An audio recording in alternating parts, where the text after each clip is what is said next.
दिल्ली की सियासत में बड़ा धमाका, एक भोजपुरी फिल्मों का सुपरस्टार तो दूजा बिहार का लाडला।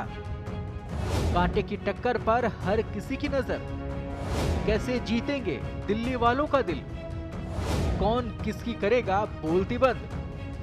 देखिए कन्हैया कुमार वर्सेस मनोज तिवारी। मेरे ख्याल से व्यक्ति महत्वपूर्ण नहीं होता है, विचार महत्वपूर्ण होता है, मुद्दा महत्वपूर्ण होता है। 10 साल से वो सांसद हैं, तो वो बताएं नॉर्थ ईस्ट की जनता को, नॉर्थ ईस्ट दिल्ली की जनता को कि 10 साल में उन्होंने क्या किया है। क्या कांग्रेस में कोई एक ऐसा व्यक्ति नहीं मिला जिसको, जो देश का सम्मान करता हो, जो सेना का सम्मान करता हो, जो देश की संस्कृति का सम्मान करता हो? मुझे लगता है कि दिल्ली में भाजपा जो है कोई काम नहीं करती है, सिर्फ और सिर्फ जो इंडिया ब्लॉक की पार्टियां हैं उनको परेशान करना, तंग करना। जैसा कि आप जानते हैं कि दिल्ली के चुने हुए मुख्यमंत्री को बिला वजह जो है जेल में डाल दिया गया है। जो भी आएगा हमारे क्षेत्र में तो 14,600 करोड़ का काम तो देखेगा ही। मुझे लगता है कि इन चीजों का सवाल जो है, इन चीजों पर जनता जरूर पूछेगी और इसका जवाब जो है माननीय सांसद जी को देना पड़ेगा। मेरा मानना है कि जो भी आया है ना, वो 40 दिन के भ्रमण पे आया है, वो भ्रमण करके चला जाएगा। हम कल भी सेवा में थे, आज भी सेवा में हैं, कल भी सेवा में रखेंगे लोग, ऐसा मेरा विश्वास। कहा जाता है दिल्ली वाले तो दिल वाले हैं, जो उन्हें भा गया उसे वे सिर माथे रखते हैं और सियासी नतीजे भी कुछ ऐसा ही कहते आए हैं। बात करें सियासी गणित की तो केंद्र शासित प्रदेश दिल्ली में लोकसभा की 7 सीटें हैं। भारतीय जनता पार्टी के नॉर्थ ईस्ट दिल्ली सीट से सांसद मनोज तिवारी पर ही फिर से भरोसा जताया गया है। भोजपुरी गायक और भोजपुरी फिल्मों के सुपरस्टार मनोज तिवारी के सामने कांग्रेस ने अब युवा चेहरे कन्हैया कुमार को मैदान में उतारा है। कन्हैया कुमार जेएनयू छात्र संघ के अध्यक्ष रहे हैं और उनकी गिनती अच्छा वक्ता के रूप में होती है। कन्हैया कुमार कांग्रेस के टिकट पर मैदान में हैं, लेकिन ग्रैंड ओल्ड पार्टी में शामिल होने से पहले वे लेफ्ट का चेहरा रहे हैं।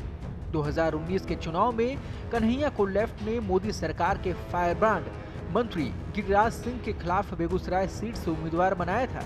हालांकि तब वे हार गए थे।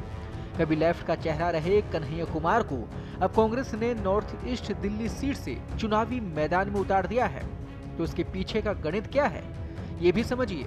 बीजेपी ने दिल्ली के अपने 7 में से 6 सांसदों के टिकट काट दिए और केवल एक सांसद जो अपना टिकट बचाने में सफल रहा, टिकट बचाने वाले इकलौते सांसद थे मनोज तिवारी। बीजेपी ने 2 बार के सांसद और पूर्व प्रदेश अध्यक्ष मनोज तिवारी पर लगातार तीसरी बार भरोसा जताया, तो उसके पीछे उनका पूर्वांचलीय होना भी माना जाता है। यही बड़ी वजह भी मानी जा रही है। अब कांग्रेस ने भी एक पूर्वांचली के सामने पूर्वांचली को ही टिकट दे दिया। मनोज तिवारी बिहार के कैमूर जिले के निवासी हैं, तो कन्हैया कुमार भी बिहार से ही आते हैं। कन्हैया कुमार की सियासत का आधार लेफ्ट की लाइन रही है।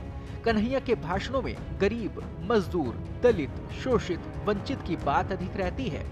नॉर्थ ईस्ट लोकसभा क्षेत्र में बड़ी तादाद में यूपी, बिहार, हरियाणा जैसे राज्यों से आकर मेहनत मजदूरी कर जीवन यापन कर रहे मजदूरों की संख्या है। लेफ्ट से आए कन्हैया के चेहरे पर कांग्रेस की रणनीति इस वोटर वर्ग को साधने की भी है। पिछले 10 साल से सांसद मनोज तिवारी को लेकर एंटी इनकम्बेंसी कैश कराने की कोशिश में जुटी कांग्रेस को आम आदमी पार्टी के समर्थन से एक मुश्त दलित, मुस्लिम, ओबीसी वोट की आस है।